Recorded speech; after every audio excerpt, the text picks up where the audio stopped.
துண்டு போட்டிருக்கேன். இவ்வளோ தான். இதுக்கு நிறைய கரம் மசாலாலாம் தேவைப்படாது. இது இவ்வளோ தான் போட்டிருக்கேன். இப்போ நல்லா பொரிஞ்சிடுச்சு.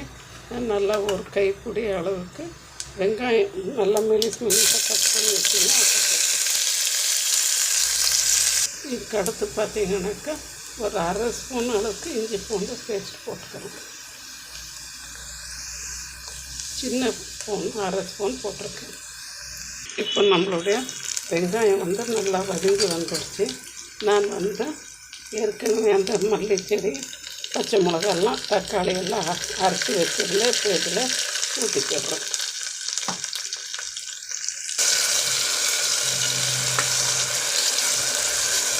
பச்சை மிளகா, மல்லி செடி, சின்ன வெங்காயம், புதினா, தக்காளி எல்லாம் அரைச்சி வச்சுருந்து ஊற்றி மிக்ஸ் பண்ணிக்கிறோம்.